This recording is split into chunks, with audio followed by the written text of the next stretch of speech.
This is part three, SMUG. I specialized in restorations. I became an architectural striptease artist. Anything mid-century. I adored the Bauhaus designers. I loved the cleanliness of minimalism. The 1970s were a trail of tears for mid-century residential architecture in the Southwest. Whole forests worth of tongue and groove mahogany paneling drowned in acrylic. Redwood floors buried under feet-thick rainforests of shag carpeting tacked right on top of Berber. Of course, I'd love to stop by and see your Eichler. I have a lot of experience restoring glass, also particularly naked butt joints. I could pencil you in this Saturday. Studio City? Fabulous. I haven't done anything up there in eons. It was just that easy. I never went in uninvited, not because I'm a vampire, but because it's poor form. Uninvited means noise, and noise is the only variable you have to control in an environment like Hollywood. Just ask those wacky Manson family kids. It got so the setup was the payoff. The more I played this particular game, the more I got off on the overall ruse of it. Getting the act down perfectly became a sort of obsession. My guests suddenly became valuable to me, not only as nourishment, but as sources of further learning. I pumped them for all their useful information while they were still breathing, from their local gossip to their private opinions about well-known movements and schools. I wasn't learning the content so much as I was learning how to ape knowing it, which words to say and how and when and what context to say them. I was learning how to be them. All of them had small libraries worth of material to ingest and art on the walls to be understood. I learned their universe one bite at a time, from the edges in, one residence at a time, devouring everything in sight on the topics of art and design and luxury and cuisine. Their world, like any other, boiled down to a system of exclusive vocabularies and in-group syntax. The better I learned the elements of those systems, the more naturally and easily I fit in as a resident expert on mid-century modern renovations. People practically begged me to come to their house for dinner. The irony was even more delicious than they were. Logistically, I kept to the same basic pattern, except that I never stayed longer than it was necessary to prepare the food. Since I had Fred's place for a base camp, I didn't feel tied to the scene of the crime du jour. That was convenient. I was able to cook, dine at my leisure, clean up, and dispose of all the skeletal evidence in time to avoid any unwanted contact from visitors. Though I had a gut feeling that couldn't last forever. After my third kill made headline news, I started setting fires on my way out the door. I figured burning a few of them here or there couldn't hurt. I was right about the first thing, wrong about the second. I was on my 20th guest or so when a troublesome couple showed up.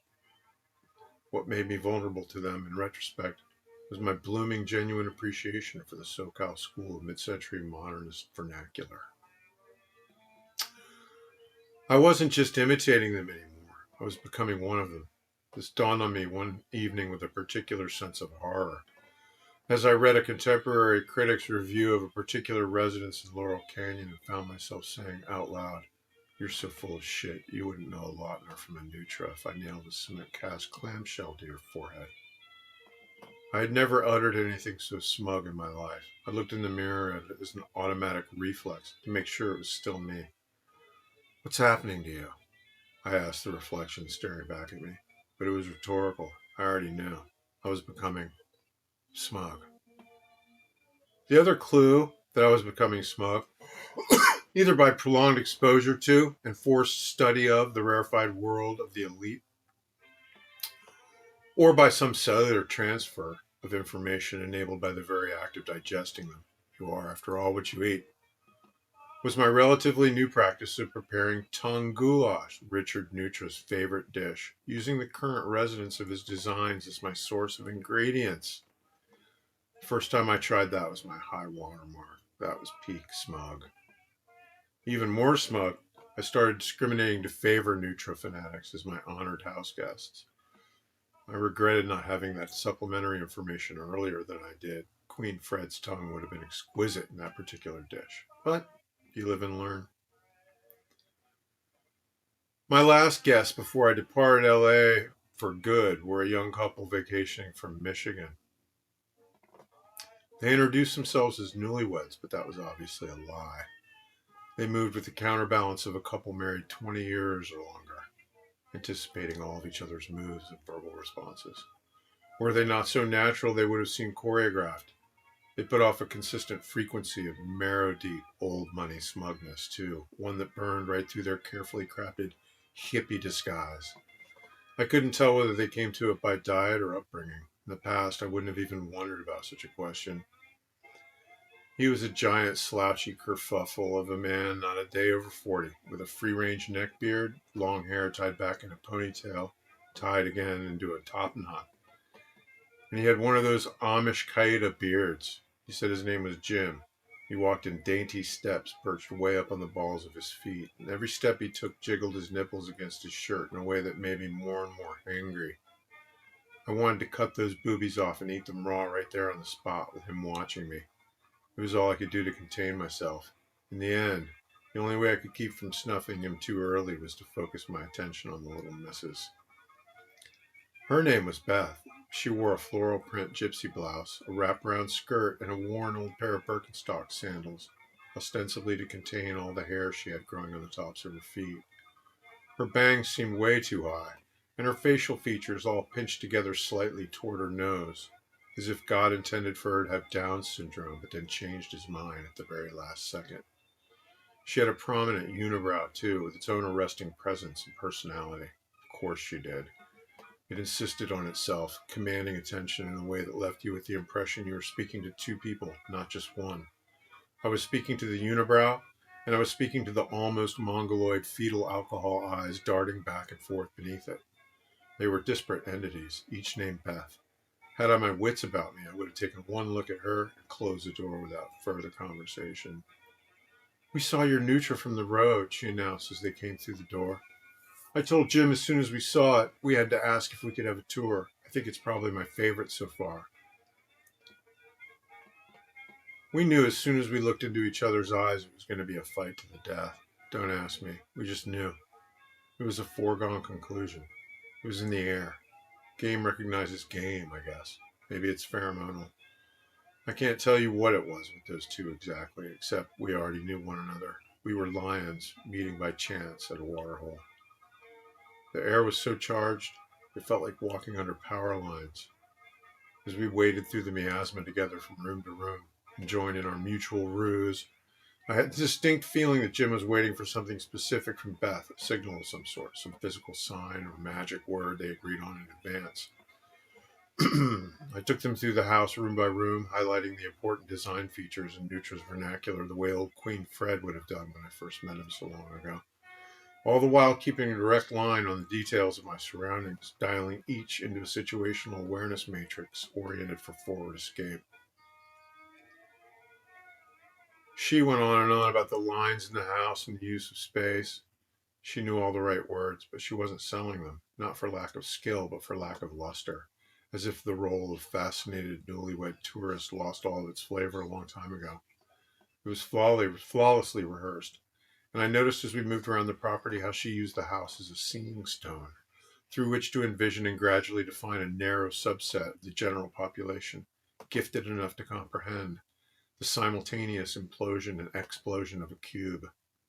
She never stated it in specific language, rather it colored everything else she said, suggesting itself by inference and suggestion until the only possible conclusions to be drawn were the ones she had in mind.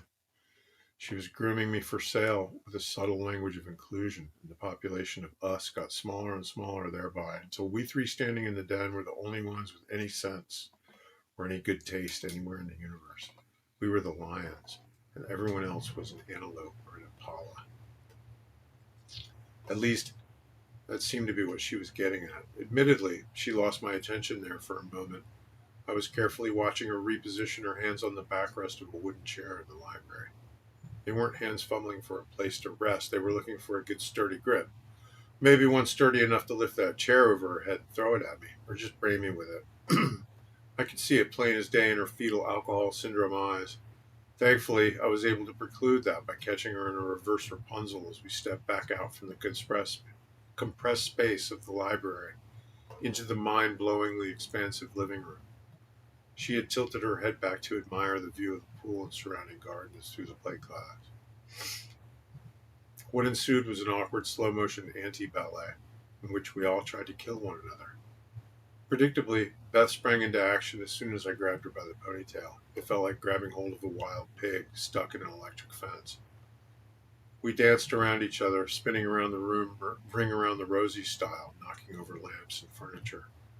I took great care not to break any of the plate glass facing the pool deck, not because of the attention the noise might draw, but because it was a really sweet specimen of well-preserved period plate glass. I completely lost track of Jim, and then it occurred to me with an electric jolt of terror that Beth now had a little box cutter in one free hand, was waving it back and forth trying to slash me in the face with it. That's enough of that, I thought, and I used Beth's own momentum to guide her straight into the stereo cabinet against the wall beside the hanging conical fireplace. Happily, her head hit dead center on the corner of the cabinet. It was only one of those good, sturdy, high-end German stereos, too, the ones more like furniture than hi-fi. I could feel her face soften on contact through my grip on the base of her ponytail. Her eye socket collapsing on the corner of the cabinet as her body went slack. Odd as it was, she had been in the process of saying something just at that moment. Some part of me felt a little rude for having interrupted her. That was all it took to snap old Jim into action, though. I was in a kind of traumatic daze, staring at the terrible mess I had made of the record cabinet by the time I heard his steps. He had already closed the distance by half, his little titties snapping furiously against the top of his belly with every clumsy tippy-toed step he took toward his own imminent exit from the stage. His mouth gaped wide open, and I'm almost sure he was screaming something at me. For some reason, though, either I couldn't hear it through my daze or no sound was coming out. Seconds later, dainty Lord Jim hung perfectly straight, perfectly still from one of those built-in hat pegs Queen Fred was so proud of. Like Beth before him, he'd fallen victim to his own chaotic momentum.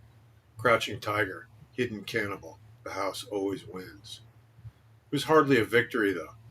They passed away leaving so many questions unanswered. Were they run-of-the-mill savages, dilettantes on a joy-killing spree, or was there something more afoot here? Did they eat their kill? If so, what would that mean? Could there be more of me out there? People not only fond of hard-to-source cuisine, but who had discovered the flavor of smugness? After all, I had no idea how these two selected me, other than the fact that I answered the door when they knocked. Had they, like I, discovered a predilection for marrow-deep smug? Could they smell it, like I could? Had they smelled the smug on me? I knew even as I cleaned and prepared them that this would be my last cookout at Queen Fred's house, which I had come to regard a little obsessively as my own, and in fact my last full meal in L.A. If my worst fears were true, there would be more smug like me, in search of their own to devour. Call it a survival instinct. I knew it was time to get back to Florida for a while, slip into something more mundane. Maybe settle into a nice anonymous bartending gig in a yacht basin full of platinum blonde T-bones sunning on a seaside patio. Or I could just lock into a good cruising altitude and luxuriate in the roar of new money sticking to vinyl deck furniture. I had to resist the urge to panic about it, telling myself it was irrational. Nobody knew. Nobody was going to know. Everything was going to be fine.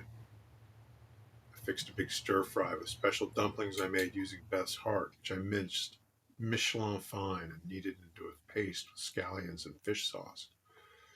I used all of both of their rib and spinal meat to make kinilau for the road. Pro tip, if you have to travel, it's good to have a source of protein that doesn't require refrigeration, just in case. Finally, I grilled Jim's ample breasts on the smoker, and I enjoyed those slathered in butter with a crusted baguette and scrambled eggs for breakfast the next morning before my long trip back east. I packed the rest into bags to drop into a restaurant dumpster on my way out of town, doused the kitchen with camping fuel, dropped a burning match on the floor, and split. I knew if I drove straight through, I could make it to Scottsdale in time for the afternoon tour of Taliesin West, when you can see the great master's vernacular in the polar light of magic hour, the way he liked it best. I passed a few fire engines on the freeway. Watching their flashlights diminish in my rear view made me sad. That was the last of the lost Nutras, after all. One of a kind. 59 with a built-in desk and a garbage chute and a hat rack he added to bust his clients' chops. They just don't make them like that anymore. If you have to ask what they're worth, you simply couldn't afford one. Not in a gazillion years. The end.